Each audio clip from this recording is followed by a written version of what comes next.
ऐसा हम कहते सुनते आए हैं कि अति सर्वत्र वर्जित।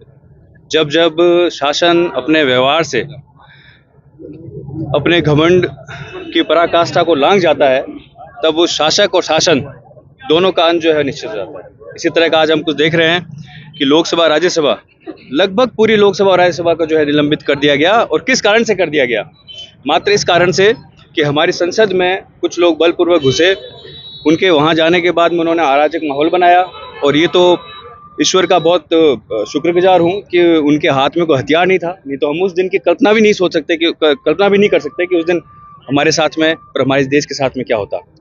उसकी जिम्मेदारी किसकी है? उसकी जिम्मेदारी क्या गृह मंत्री की नहीं है?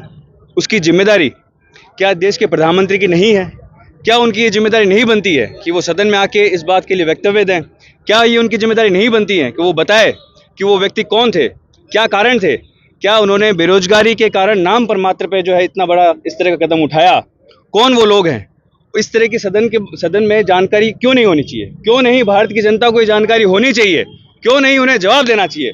और जो सवाल पूछने वाले लोग हैं, जब ये सवाल पूछते हैं तो उनका कर दिया जाता है निलंबन। क्या ये सही है? और अगर ये सही नहीं है तो मैं खास तौर पे हमारे जो मीडिया के साथी हैं इनसे भी गुजारिश करता हूँ कि ये सवाल जो है नहीं सवाल का जवाब नहीं देने की जो प्रवृत्ति है, ये सबसे बड़ा अगर किसी का नुकसान है तो वो मीडिया का है। और मीडिया का नुकसान है जो कि हमारा चौथा स्तंभ है। अगर जिस दिन वो ढह जाएगा, गिर जाएगा, तो इस हिंदुस्तान की कल्पना जो है नहीं की जा पाएगी।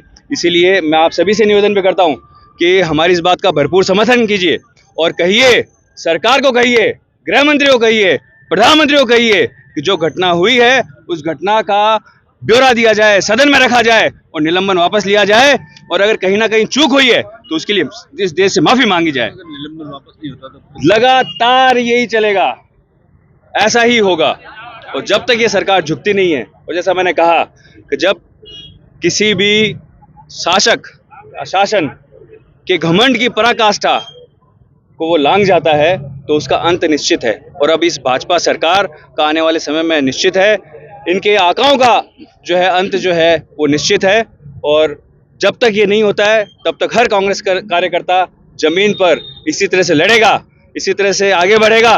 और जब तक इस देश को सुरक्षित और महफूज नहीं कर ले तब तक वो लड़ेगा।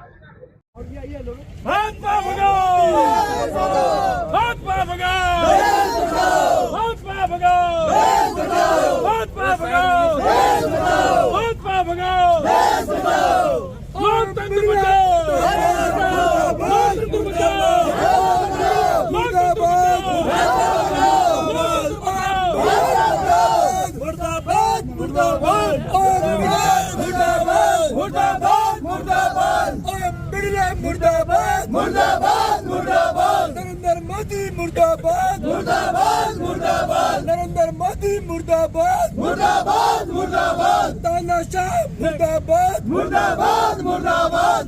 अरे मोदी तेरी तानाशाही नहीं चलेगी, नहीं चलेगी।